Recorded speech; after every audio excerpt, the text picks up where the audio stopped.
الو خلاص انا جبت ال1000 جنيه خلاص، انا اتصرفت فيهم خلاص، ما تجيبيش بقى اي حاجه خلاص، ما تستلفيش من حد، مش العلاج ب1000 جنيه خلاص، يلا انا جايه باي.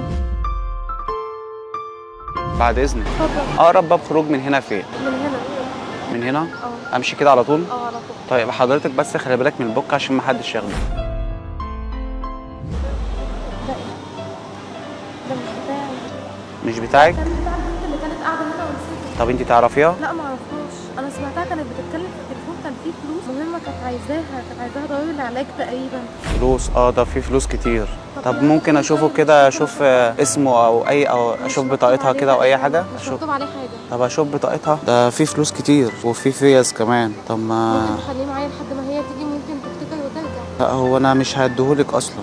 ليه؟ انا هقول لك على حاجه، الفلوس ديت انا هاخدها يا اما نقسمها سوا. لا طبعا، ايه اللي ليه؟ حضرتك بتقوله؟ ده بتاعك؟ انا كنت محتاج فلوس وربنا بعتهم لي من السماء، لا اكيد دي طبعاً. اشاره. لا طبعا، لا ده مش بتاعك، هي ممكن ترجع في اي وقت، وخصوصا ان هي كانت عايزه الفلوس دي ضروري، كانت بتكلم حد في التليفون. مش مشكله، اكيد هي هتتصرف في غيرها. لا طبعا، ازاي يعني؟ ممكن نبص بعد اذنك؟ ممكن نقسمهم سوا. لا طبعا. هنشوف فيهم كام. نبص بعد اذنك، دي مش حاجتي ومش طب حاجتك، هو دي أنا... امانه، ممكن هي ترجع في اي وقت تاخدهم. طب انا اللي محتاجه بس 200 جنيه هاخدهم. لا بصي. حضرتك انا ممكن اديك من معايا، لكن ان انت تاخد حاجه من البوك كده لا، هي امانه ونسيبها، ممكن ترجع في اي وقت تاخدها. انا محتاجهم ضروري على فكره، ال 200 جنيه والله مش بهزر. لا حضرتك ما ينفعش. طب انت هتساعديني انت؟ طيب انا ممكن اساعدك، لكن ان انت تاخد حاجه مش بتاعتك ما ينفعش، وخصوصا ان صاحبتها مش موجوده. طب حضرتك انا محتاج فعلا 200 جنيه ضروري. حضرتك انا ممكن اديهم لك من معايا، لكن ما تمدش ايدك على الفلوس اللي موجوده دي. يعني بجد هتساعديني؟ ايوه اتفضل، 200 جنيه اهو، ما تمدش ايدك على الفلوس اللي فاتت. مش عارف اقول لك ايه والله يعني. بعد اذنك. انا اسف. لا عادي ولا يهمك، اي حد بيحصل له ظروف زي كده. مش شكرا.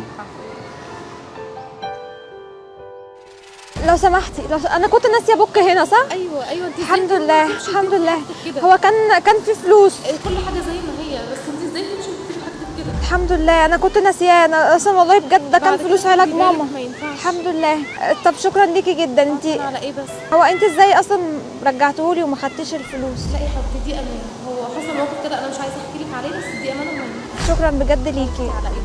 بص انا عايزه اقولك على حاجه، في كاميرا على ايدي الشمال ورا مستخبيه، وده كان برنامج موطني، والشخص اللي جالك دلوقتي هو كان تبعنا.